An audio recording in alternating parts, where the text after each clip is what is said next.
Okay, students, so let us start. Good evening, everyone. Screen दिख रहा है सभी को?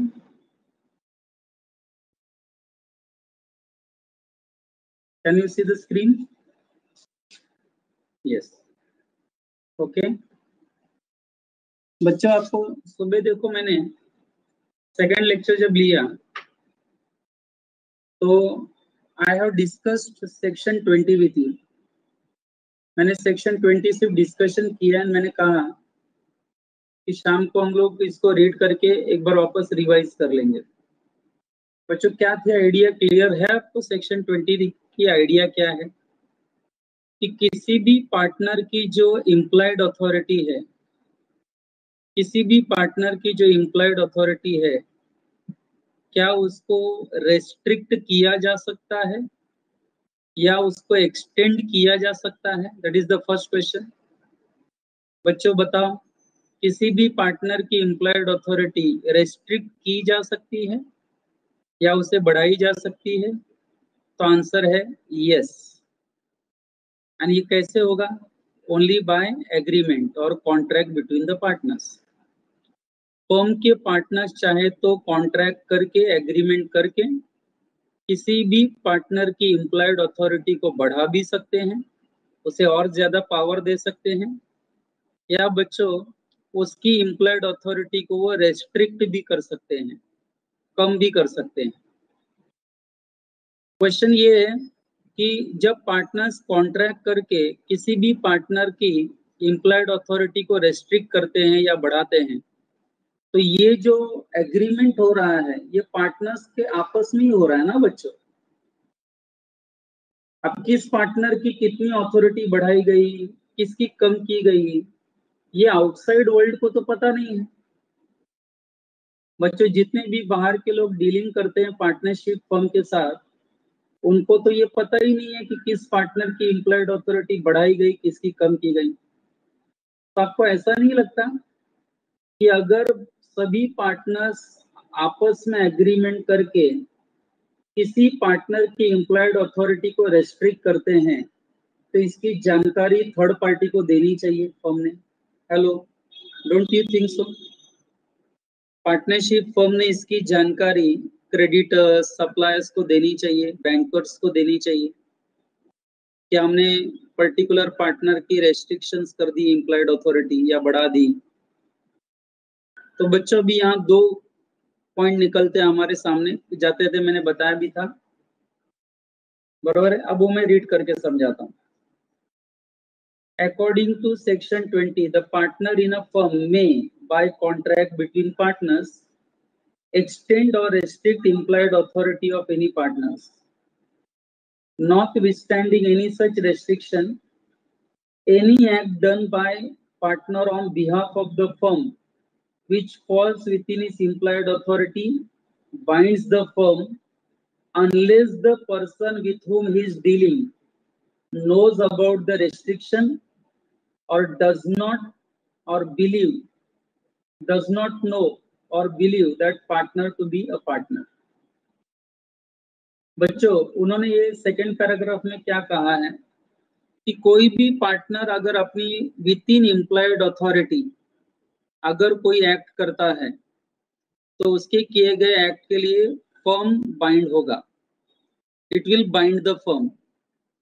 लेकिन बच्चों, ये जो एम्प्लॉयड अथॉरिटी इस्तेमाल कर रहा है, पार्टनर एक्ट कर रहा है, ये जिस थर्ड पार्टी के साथ एक्ट कर रहा है, अगर उस थर्ड पार्टी को रेस्ट्रिक्शंस के बारे में पता है कि इस पार्टनर के ऊपर रेस्ट्रिक्शंस लाया गया है एंड थर्ड पार्टी फिर भी डील करता है ऐसे पार्टनर के साथ, तो बताओ क्या ये एक्ट के लिए फर्म लायबल होगा?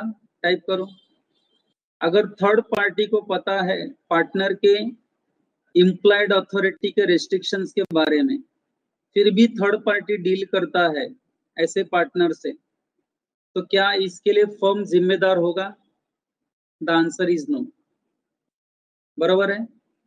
या तो बच्चों एक और चांस है, थर्ड पार्टी जिससे डील कर रहा है, थर्ड पार्टी को पता ही नहीं कि ये पार्टनर है पर्टिकुलर फर्म का, थर्ड पार्टी को अगर पता ही नहीं है कि मैं जिससे डील कर रहा हूँ ये एक पर्टिकुलर पार्टनर है फर्म का। बच्चों मान लो मेरे से एक थर्ड पार्टी डील कर रही है, लेकिन थर्ड पार्टी को ये पता ही नहीं कि गिरीश A1 का पार्टनर है। तो बताओ गिरीश एंड थर्ड पार्टी में जो ट्रांजैक्शन होगा क्या उसके लिए A1 जिम्मेदार होगा? हेलो, क्या A1 जिम्मेदार होगा? क्वेश्चन समझा बच्चों?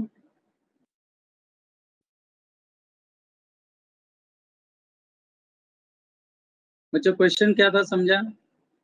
बच्चों मान लो गिरीश मैंने कि मैं किसी थर्ड पार्टी से डीलिंग कर रहा हूँ एंड थर्ड पार्टी को ये पता ही नहीं कि गिरीश A1 का पार्टनर है।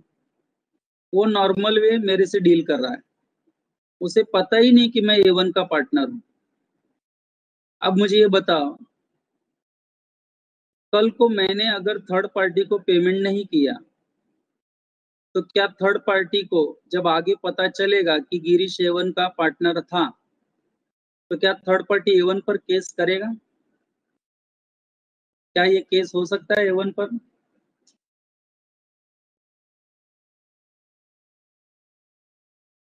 हेलो, क्या ये केस हो सकता है A1 पर? The answer is no.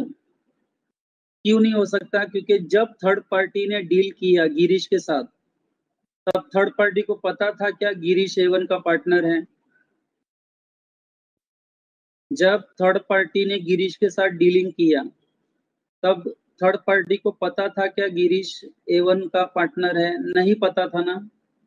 तो बच्चों इस ट्रांजैक्शन के लिए A1 नाम की फर्म जिम्मेदार नहीं होगी। तो बच्चों फर्म कब जिम्मेदार नहीं होगी? दो केस बताए। जब थर्ड पार्टी को पता हो कि पार्टनर के ऊपर रेस्ट्रिक्शन डाला गया है एंड फिर भी थर्ड पार्टी उसके साथ डीलिंग कर रहा हो, तब बच्चों फर्म लायबल नहीं होगा। एंड दूसरा, जब थर्ड पार्टी को पता ही ना हो कि वो जिस व्यक्ति के साथ डीलिंग कर रहा है वो किसी पार्टनर का, पार्टनरशिप फर्म का पार्टनर है। बरोबर है? तो अब दोनों ही केस में बच्चों firm is not liable, firm के ऊपर बाइंडिंग नहीं होगा, यही लिखा है बच्चों वहां पर। अब आप एनालिसिस पढ़ो सेक्शन 20 का तो यही नजर आएगा। The implied authority of partner में बी एक्सटेंडेड यानी बढ़ाई जा सकती है और रेस्ट्रिक्टेड कम की जा सकती है by the contract between the partners. हम बच्चों ये एक ही तरीके से पॉसिबल है जब पार्टनर्स आपस में एग्रीमेंट कॉन्ट्रैक्ट करे। Under following condition the restrictions imposed on the implied authority of partner under following conditions the restrictions imposed on implied authority of partner by agreement shall be effective against third party। बच्चों shall be effective against third party and वो दो following conditions क्या हैं? पहला, the third party knows about the restriction, third party को पता है कि वो जिसके साथ डीलिंग कर रहा है उस पार्टनर के इम्प्लाइड अथॉरिटी पर रेस्ट्रिक्शंस आ गया है, फिर भी थर्ड पार्टी उसके साथ डीलिंग कर रही है। थर्ड पार्टी को पता है रेस्ट्रिक्शंस के बारे में। एंड दूसरा case, third party does not know that he is dealing with partner in a firm, या थर्ड पार्टी को पता ही नहीं कि वो जिसके साथ डील कर रहा है वो फर्म का पार्टनर है। दोनों ही केस में मुझे ये बताओ क्या फर्म जिम्मेदार होगा थर्ड पार्टी के ट्रांजैक्शन के लिए? टाइप करो। इस दोनों ही सिनारियो में क्या पार्टनरशिप फर्म लायबल होगा? नहीं होगा ना बच्चों। तो बताओ कौन लायबल होगा? ये ट्रांजैक्शन के लिए फिर थर्ड पार्टी किसका कॉलर पकड़ेगा? उस पर्टिकुलर पार्टनर का जिसके साथ उसने डीलिंग किया है। फर्म सीधा हाथ ऊपर कर देगा, फर्म बोलेगा अरे हमारा क्या संबंध, हमने इस पार्टनर को पावर नहीं दिया था एंड इसके बारे में सप्लायर हमने आपको बता दिया था, तुमको पता था फिर भी तुम उसके साथ डील कर रहे हो, तो अब तुम और वो पार्टनर जानो, हमको कोई लेना देना नहीं। पार्टनरशिप फर्म अपना हाथ ऊपर कर लेगा। तो सीधा बोलेगा हमको कोई लेना देना नहीं इस बात से। या तो फिर बच्चों थर्ड पार्टी जिस व्यक्ति के साथ डील कर रही है, थर्ड पार्टी को पता ही नहीं कि मैं जिसके साथ डील कर रहा हूँ वो किसी फर्म का पार्टनर है।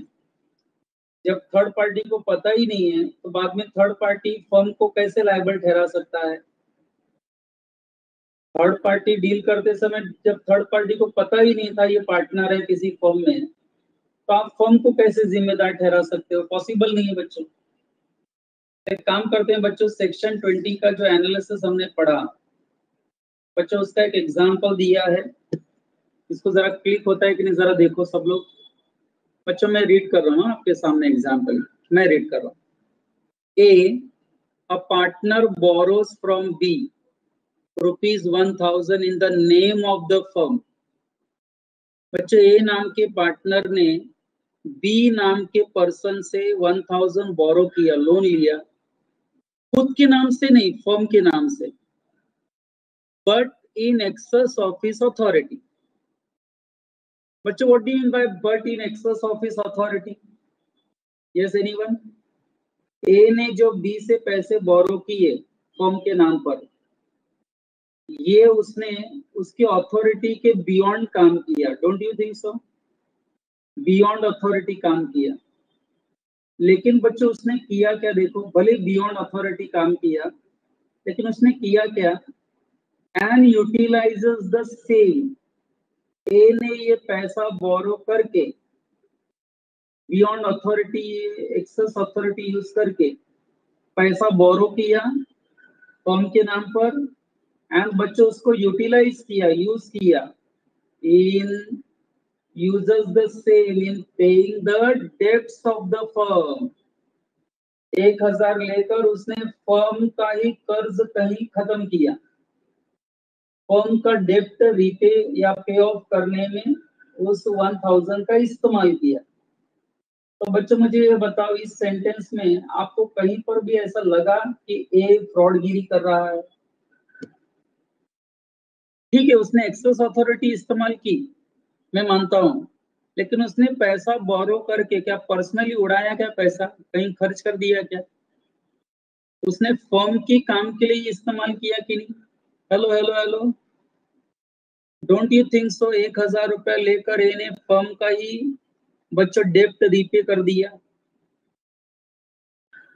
ओके, अब हुआ क्या बच्चों? आगे देखो क्या हुआ। हियर द फैक्ट दैट, बच्चों फैक्ट क्या है यहाँ पर? हियर द फैक्ट क्या है? The firm has contracted debts suggested that it is trading firm. बच्चों फर्म के ऊपर कर्ज था, इसका मतलब फर्म एक ट्रेडिंग फर्म है, and as such it is within employed authority of A. अब बात क्या हो रही है कि क्योंकि फर्म का कर्ज था, फर्म को कुछ पैसे देने थे, इसका मतलब फर्म ने कहीं ना कहीं गुड्स खरीदे थे और उसके ऊपर ये कर्ज आया था, and as such it is within employed authority of A to borrow money for the business of the firm.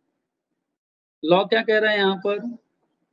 भले ही मिस्टर ए को बोरो करने की अथॉरिटी नहीं थी, लेकिन बच्चों फर्म का डेप्ट रीपे करने के लिए हर पार्टनर की ये इम्प्लॉयड अथॉरिटी होती है कि वो पैसा बोरो करे एंड बिजनेस का डेप्ट रीपे करे। स्पेशली ट्रेडिंग फर्म जब रहती है ना, तब ये हर पार्टनर की इम्प्लॉयड अथॉरिटी रहती है। This implied authority as you have noticed may be restricted by an agreement between him and other partners। And बच्चों इसी इम्प्लॉयड अथॉरिटी को रेस्ट्रिक्ट किया जा सकता है by an agreement between A and other partners. अब बच्चों मुझे बताओ, नाउ इफ बी, बच्चों जरा टाइप करो, बी मतलब कौन? जिसने ए को पैसे दिए थे, है कि नहीं?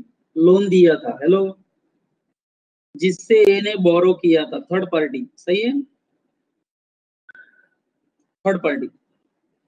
बच्चों अब क्या प्रश्न पूछा जा रहा है? Now if B the lender, यानी कि जिसने पैसा दिया, is unaware of this restriction imposed on A.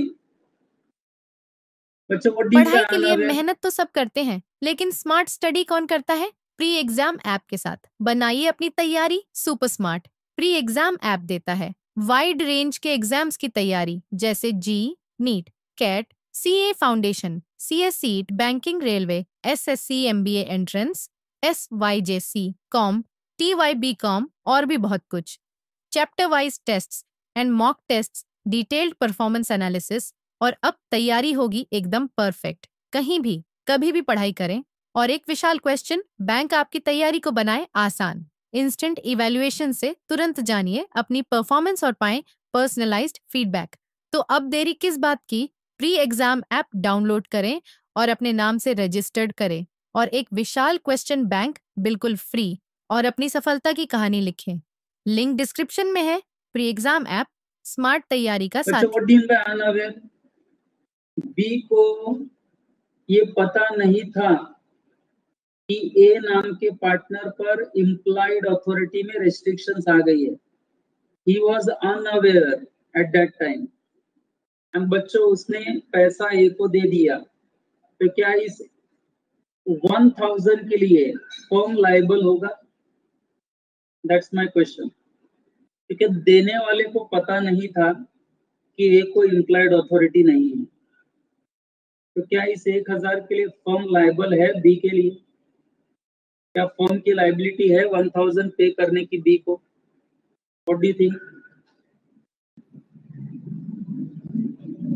Hello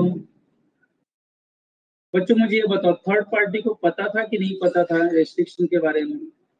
unaware मतलब क्या? पता नहीं था। तो मैं वही पूछ रहा हूँ बच्चों, अब उसने ए को दिया हुआ 1000 के लिए, क्या फर्म जिम्मेदार है? क्या वो नहीं सुनाई दे रहा? हेलो हेलो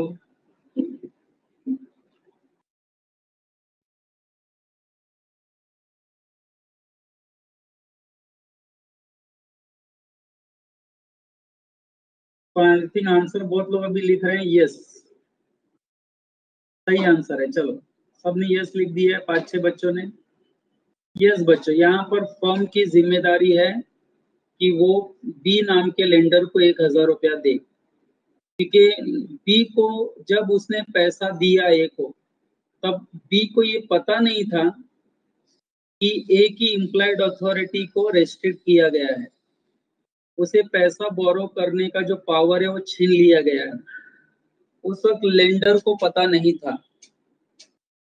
ओके, अब बच्चों रिवर्स करते हैं। ऑन द कॉन्ट्ररी, मैं पूरा पढ़ लेता हूँ। Now we B, the lender is unaware of this restriction imposed on A, the firm will be liable to repay the money to B. Clear cut लिखा है बच्चों, the firm will be liable to repay the money to B. लेकिन बच्चों reverse कर दो, चलो case को reverse कर दो।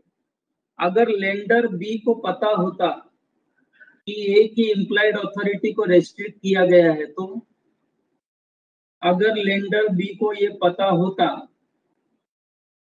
कि ए नाम के पार्टनर की इम्प्लॉयड अथॉरिटी के ऊपर रेस्ट्रिक्शंस लाया है, इसकी अगर जानकारी बी को होती एंड बी फिर भी 1000 रुपया ए को देता है, तो क्या ए के लिए 1000 के लिए फर्म जिम्मेदार होगा?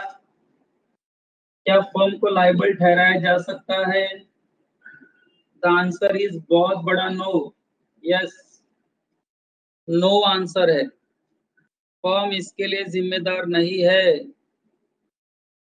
बच्चों लिखा भी है, देखो last line, on the contrary, यानी बच्चों इसके उल्टा अगर हम जाते हैं, on the contrary B's awareness, यानी बी को ये पता है तो as to this restriction will absolve the firm of its liability to repay the amount to B.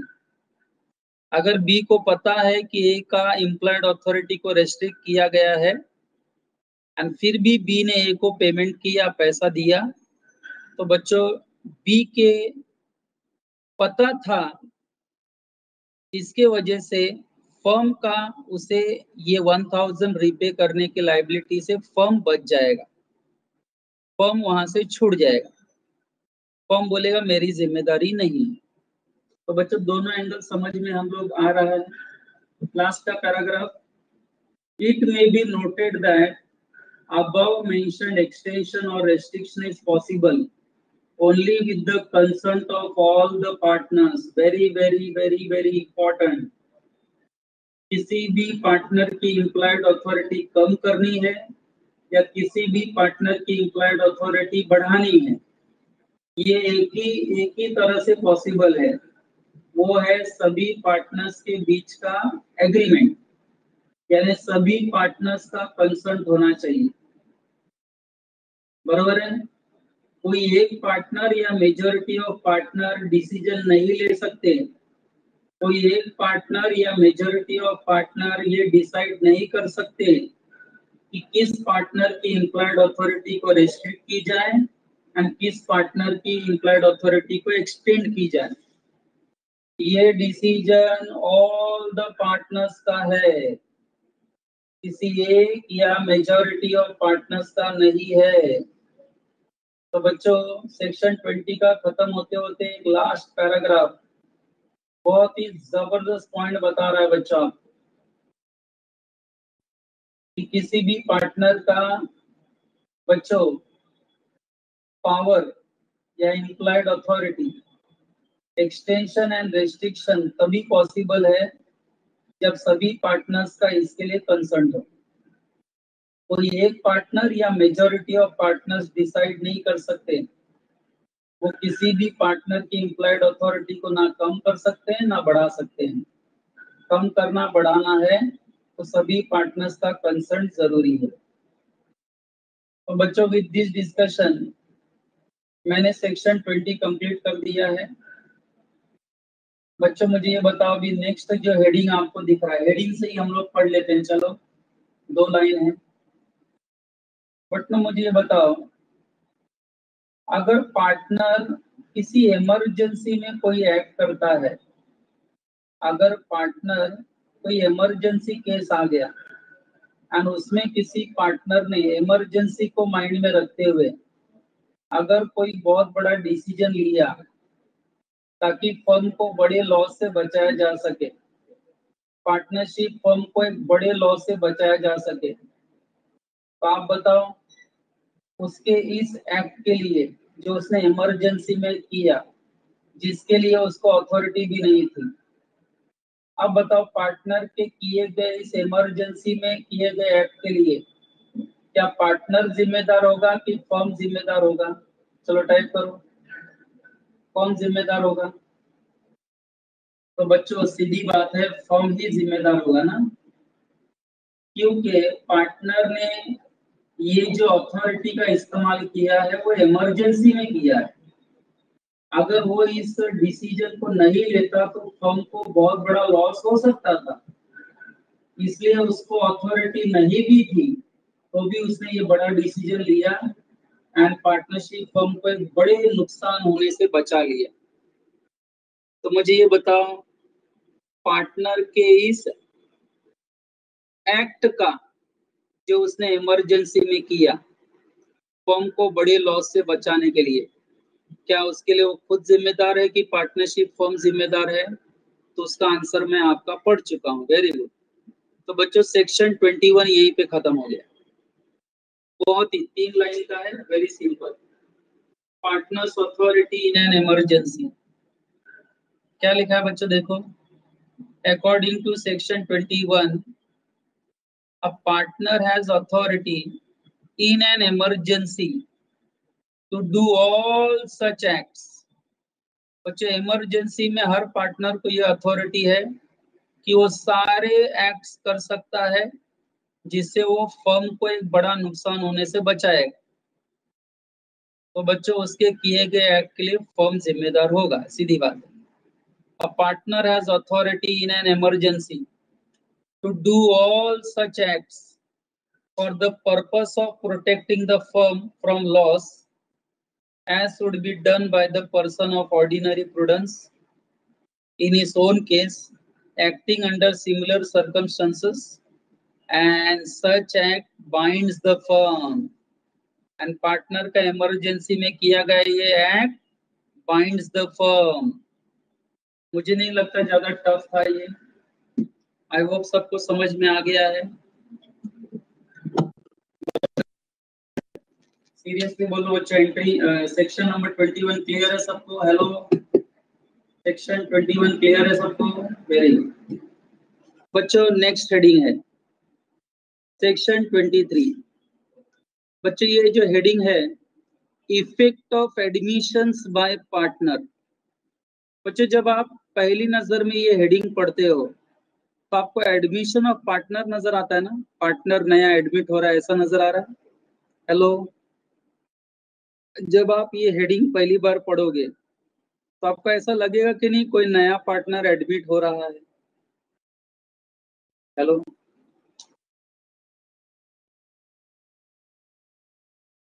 तो बच्चों ऐसा यहाँ बिल्कुल नहीं सोचना है, ऐसा यहाँ नहीं, यहाँ अलग है। बच्चों ये जो सेक्शन 23 में लिखा है ना, effect of admissions bye partner, यहाँ एडमिशंस बाय पार्टनर मतलब बच्चों इंग्लिश वर्ड जानते हो? पार्टनर अपनी तरफ से कुछ एडमिट करता है, कमिट करता है। हेलो, कोई अगर पार्टनर अपने तरफ से कुछ एडमिट करता है या कमिट करता है जो फर्म के बिजनेस से रिलेटेड है, नॉर्मल कोर्स ऑफ बिजनेस है, तो आपको लगता नहीं उस पार्टनर के किए गए इस कमिटमेंट को पूरा करने के लिए फर्म भी जिम्मेदार है? Hello hello, don't you think so? बच्चों मैं आपको एक एग्जांपल दूं, देखो देखो समझ में आता है क्या? बच्चों मैं भी A1 का एक पार्टनर हूं कि नहीं? पहले बताओ यस। मान लो बच्चों मैं भी A1 का एक पार्टनर हूं।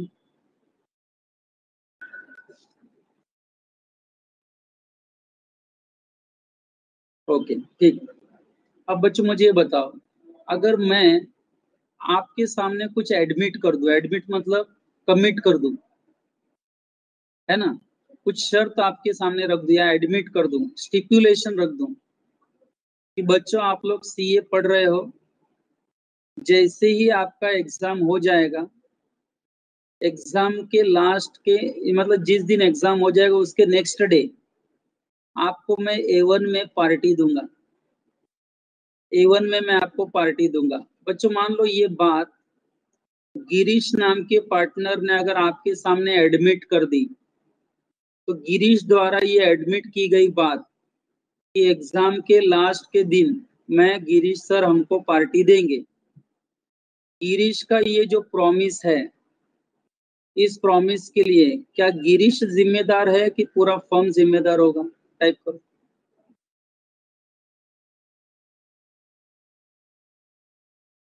किसी पार्टनर का कोई बात जब पार्टनर एडमिट करता है in the normal course of business, firm के बिजनेस से रिलेटेड अगर वो कुछ बात अपने तरफ से एडमिट करता है, कमिट करता है सामने वाले को, तो बच्चों उसे पूरा करने की जिम्मेदारी सिर्फ उस पार्टनर की होगी कि फर्म की भी होगी? फर्म की भी होगी कि नहीं बच्चों? अब दोषी सर मुझे बाद में भले ही भड़के कुछ भी करें, लेकिन बच्चों अब गिरीश ने वादा कर दिया है, बच्चों को तो निभाना तो होगा ही। तो सभी पार्टनर्स की बच्चों यहाँ पर रिस्पॉन्सिबिलिटी आ जाएगी कि नहीं अपने आप? अरे चलो गिरीश ने अपने तरफ से बोल दिया है, बच्चों को प्रॉमिस कर दिया है, तो चलो दे देते हैं पार्टी। कुछ समझा बच्चों मैं क्या पढ़ाने की कोशिश कर रहा हूँ? हेलो, तो पार्टनरशिप फर्म में किसी एक पार्टनर द्वारा किसी बात को अगर एडमिट कर दिया उसने अपने तरफ से, तो उसके किए गए इस एडमिशन के लिए बच्चों अगर बिजनेस से रिलेटेड है, फर्म के बिजनेस से रिलेटेड है, तो बच्चों इस पार्टनर के किए गए इस प्रॉमिस के लिए फर्म भी जिम्मेदार होगा। That is what given in section 23। बरोबर है बच्चों? मैं पढ़ लेता हूँ, देखो समझ में आता है कि नहीं। ना तो हमारे पास एक एग्जाम्पल तो है ही, नीचे सेक्शन 23 को समझने के लिए एक एग्जाम्पल है हमारे पास। बच्चों क्या लिखा है देखो, एन एडमिशन और रिप्रेजेंटेशन मेड बाय पार्टनर। बच्चों according to section 23, an admission or representation made by partner concerning affairs of the firm is evidenced against the firm. बच्चों is evidence against the firm, यानी ये firm के ऊपर भी लागू हो जाएगा, बराबर है। If it is made in the ordinary course of business, जो मैंने भी जो प्रॉमिस किया वो एक ऑर्डिनरी कोर्स में मैंने प्रॉमिस किया था, ऑर्डिनरी कोर्स ऑफ बिजनेस में मैंने प्रॉमिस किया था। मैं देख रहा हूँ कि पूरा साल बच्चे सीए की पढ़ाई कर रहे हैं, थक गए हैं, तो मैंने सोचा चलो बच्चे लोग के साथ थोड़ा हमारा मिलना जुलना भी हो जाएगा और एक अच्छा सा गेट टुगेदर भी हो जाएगा। तो उसी चक्कर में बच्चों मैंने आपको प्रॉमिस कर दिया कि एग्जाम जिस दिन खत्म होगा उसके नेक्स्ट डे मैं आपको पार्टी दूंगा, A1 पार्टी देगा। तो बच्चों बताओ गलत किया कि सही किया मैंने?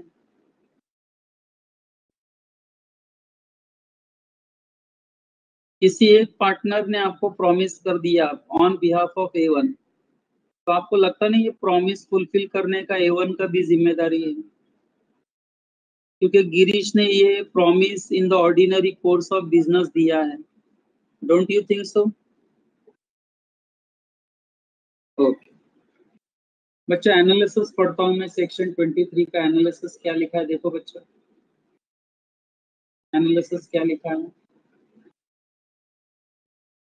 Partners as agent of each other, partners as agent of each other can make binding admissions. बात सही है, पार्टनर एक दूसरे के एजेंट है तो बच्चों बाइंडिंग एडमिशंस कर सकते हैं। बाइंडिंग मतलब एक का किया गया एक्ट बाकी पार्टनर्स को भी बाइंडिंग, उसी को हम कहते हैं। Partners as agent of each other can make binding admission but only in relation to partnership transaction and in the ordinary course of business. An admission or representation by partner will not, however, bind the firm if his authority on the point is limited and other party knows of the restriction. वही ऊपर वाला point. The section speaks of admission and representation being evidenced against the firm. Firm के against ही इसको evidence के तौर पर use किया जाएगा। That is to say they will affect the firm when tendered by third party. They may not have the same effect in the case of disputes between partners themselves. Okay, तो बच्चों example के ऊपर हम जो ध्यान देते हैं आपको अपने आप